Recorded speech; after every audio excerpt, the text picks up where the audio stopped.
When you look at some of the mints that he bought, you're talking about Yes. filling jerseys. Yeah. You're talking about filling jerseys. I mean, So who was that? transfer windowing, you're not really phased about it. Well, I am to a certain extent because I would like to see them getting 6 months gelling in time before we sort of go to the Premier League next year. Yeah.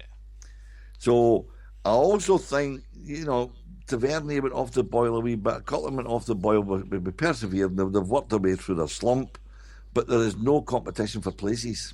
No. I mean, there was no competition for places when McCoy was there, even though we were the second biggest squad in Scotland. There was no competition because And the highest paid manager. and the players were more or less. I'm Ali's pal. I'll get a game. I can see where you want a settled 11. You do. It'd be great to see you get a settled 11 all the way through, and just occasional substitutes. But I can see where he's coming from. You have got to be giving young players, and that young guy, is it Liam Butt, was on the bench today, as a wee bit of reward for signing an extension his contract, because the Beasts were trying to sign him, but he stayed with us. But 16, I think he's only 16 or 17, and stepped up to the under-20s. Durant raves about him. He just said he wishes a team of 8 or 9 of him. And he is very well thought of. So he was on the bench. So young boys like that, I've got to be able to see, yes, I could break through. There's a chance I could break through here. It's not the Rangers of old where they were going out and spending millions and buying in players. And young boys just not a chance, not a hope in hell they ever break into the first team. Yeah. But now there is. Yeah, but there's been a few strange decisions as well. Mark Warburton knows more about football than I'm ever likely to know about anything. So therefore, any criticism I've got is an armchair view sort of thing. So I look at Andy Murdoch, who I thought played very well for us last season, lacks pace. He's put him out on loan. I don't know why he's put him out on loan. He's either going to be good enough or he's not, and you're never going to be able to inject pace into him. You can make him a wee bit quicker with sort of certain training techniques, but you're never going to sort of give him blistering pace, and that's seriously what he was short of. Other players getting put out on loan, really, if they're not going to be, it's difficult when do you make a decision, but if they're not going to be good enough, they shouldn't be there. But if he's not going to be filling jerseys, I'm so happy, because that's something we've seen in the previous regime. Just fill, there's Steve Smith, give him another contract. There's Ricky Foster, we'll take him back. I was so glad to see the clear out that Mark Warburton had. It was unbelievable. The one person that I felt a bit sorry for was McGregor. McGregor came to us as an absolute journeyman. He dropped into the juniors, he'd come back up to St Mirren, we signed him. And that guy did do 100% job every time he took the field for us. And it was worthy of getting Player of the Year last season. But it just wasn't going to be on Mark Warburton's reckoning. So Mark Warburton shook hands with him, thanked him for the job he'd done, and let him go. No hard feelings, there you go. What I would like to come on to now, Ian, as a major talking point here, I've certainly got a lot to say on it, is the facial recognition cameras at the football. And we know that a lot of fans in Scottish football have got a lot to say about it, because today alone we've seen the Union Bears. They had a couple of different kind of messages getting sent out, football fans not criminals. They had different banners such as we're up to our knees in lawyers' fees. Sticks and stones may break your bones, but words will send you to jail. Scottish football, no singing, no celebrating, end police harassment. You even had Hibs, even had the old spoon burners. Recognise this with an old, a picture of a fist giving someone the middle finger. So, and I've seen a lot of the kind of beasts from the East. They're also kind of jumping behind it as you would, and saying it's a big no-no. What's your opinion? Facial recognition cameras at football? Well, why are they asking for facial recognition? Are they trying to sort of say, right, the people who have got banning orders aren't going to get into the ground because the facial recognition would then throw their face up? What happens? Is this going to be if you cannot afford to install, I think the clubs have got to install them themselves. Is that correct? See, as far as I believe, funding will be in place for it. Whether that be fully or part. Right. You know, okay, so the top division, is every club in Scotland going to be getting it? Is it only the top division?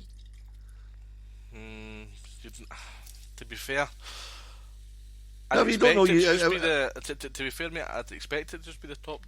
I'd expect them to only be looking at the top division. So therefore, the reason I'm asking that, I was baiting a trap for you there. If it was only the top division, and the club that's going to come up from the first division to the Premier League next season doesn't have it, and they don't have the money to do it, is that going to be a reason for them not to get promoted?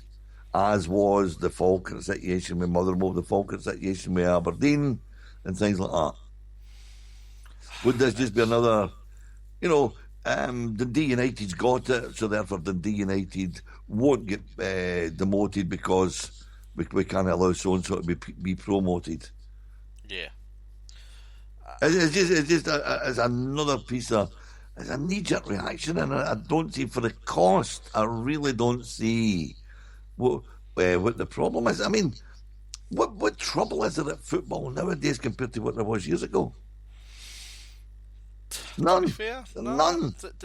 To be fair, they're making a big song and dance about absolutely everything. What you said earlier on about you go to the football to enjoy yourself. A lot of the time, a lot of kind of the more energetic Rangers fans, maybe potentially down in the Union Bears or whatever, a lot of these chaps will probably be going to the football wondering, am I going home after this? Or am I going straight to Helen Street Helen Street police station?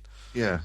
Because some copper believes that I've done something wrong, or some copper is kind of got it in for them or something. I think it's ridiculous that when you go to the football, you're getting looked at as a criminal before you've even done a criminal offence. Well, as I said to you last week, somebody needs to explain to me that how come you sign the Billy Boys, you get arrested and charged. As soon as you're charged, the banning order's on you. Mm-hmm. And yet you're a football player and you're charged and you're caught in video and all the rest of it, and you're still playing football. If you've got a banning order from football games, how can you be in playing football? Step forward, Lee Griffiths. I've already said this before in regards to if you do an offence if you commit an offence at football. When you commit an offence at football, you're arrested. To and from as well, don't forget. To and from. You're arrested, you're taken to the police station, you're charged. On a number of cases, you are bailed to appear at court at a later date, or you're kept into the Monday morning, right? Either way, you're up in front of a sheriff. If you plead not guilty, you are granted bail the majority of the time, but the Procurator Fiscal will always ask that there is special bail conditions put on you. And that you don't attend football matches. You don't attend football matches. Now, on a small number of cases, I have heard that there are some people that have to hand themselves or present themselves during the match at the kick-off time. Yeah, exactly. Now, if in a court of law you have not been found guilty, why are you getting punished at that point? Because in this country, you're innocent till proven guilty. Mm-hmm. No, but then again, even though you're out in bail for a charge, you can be told you don't go near this person. They can put on probation order or whatever it is. Is that a punishment though? Getting told you can't go near someone as they're involved in their case, right? Right, but then you can't go near the football. I'm just saying that's a similar sort of thing. But the question I'm asking is, how is it all right for an ordinary fan to receive that sort of banning order? Rightly or wrongly, whether it's right or whether it's wrong, you get the banning order, and yet if you're a football player charged with the same thing, you can go into the football. Yeah, there's so many flaws in the whole thing. There really is, but I'm a big believer in innocent till proven guilty. You shouldn't be handed kind of anything to stop you from going to football if you've pleaded not guilty and you've got bail. In my opinion, if you are a bad enough character, you're constantly getting into trouble at football. You cannot behave yourself. You are just an absolute riot when you're out there at a football ground. Then don't give the chap bail. That's completely up to you. That is you kind of laying down the law saying, no, you're actually kind of going to. Who is it that's come up with this harebrained scheme? Is it Police Scotland, or is it the SNP? Is it Holyrood, or is it a mixture? I would say, to be fair. It must have come out of the back of a report of some sort, Chris. You would have thought. This is the report. Our recommendation is facial recognition cameras. God save us. This is just the kind of. I think it's a straw that's kind of broken the camel's back for a lot of people, because it's now there's no enjoyment in football unless you're prepared to go down to your chosen stadium, in our case Ibrox, and you are willing to sit down there with your pie and bovril and not say a word, clap when the team scores, or kind of. The Americans, and I always tell you, Chris, you got to sell the sizzle, you don't sell the sausage. Yeah, sell the sizzle, not the sausage. If you look at the Americans give you a match day experience, whether it's basketball, baseball, ice hockey, or whatever. It's a match day experience. You're looking forward to going, and a whole lot is geared for you enjoying yourself and being entertained.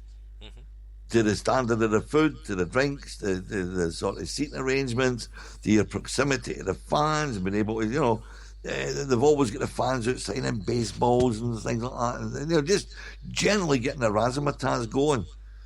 And what do we get in Scotland? They just want you to sort of, they'd be well putting orange jumpsuits on you and chaining you up like a chain gang, shuffling you into the stadium, forcing you to watch the game, and then shuffling you back out. Yeah, it's. I think it's ridiculous kind of circumstances to be going and watching your team play football if these facial recognition cameras are there. Now, to a lot of people, they probably won't be bothered because they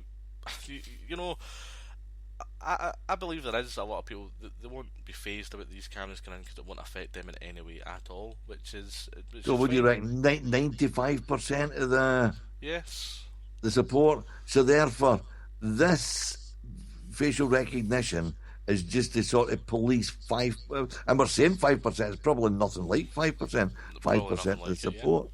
I mean, yeah, guys, if you are listening and you've got something that you'd like to speak about, come in on this point, what's your views on the facial recognition cameras, then be sure to call us. Or anything we've spoken about, or... Yeah, on you go. Yeah, anything we've been speaking about earlier, or any points that we haven't covered that you think should be spoken about, please phone in. Yeah, absolutely. I mean, right, so these facial recognition cameras, okay, are they going to record every single... I mean, I'm really not too sure on how they work. We've got an unknown phone number calling into the show, folks. We don't accept unknown callers on the show. So if it is yourself calling up, apologies, we won't be able to accept your call on the... What, is it a withheld number? Yes, it is indeed. Oh, well, no. Indeed. In fact, guys, we'll take a wee break just now, and we'll take a wee musical interlude, and we shall get back to you. We'll leave you with Paisley Road West.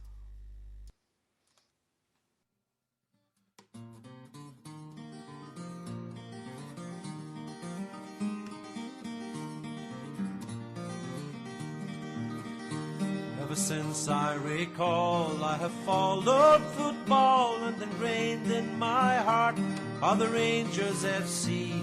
Through good and the bad, times of happy or sad, it will always be Rangers for me. For when I was a lad, I was led by the hand down the Paisley Road West. I will never forget that beautiful sight of the red, blue and white from the day I'd be Rangers for life. And I vowed to my dad, if I too have a lad, I would show him the way as he did on that day. And so now here I stand with young Lyle by the hand, after walking down Paisley Road West.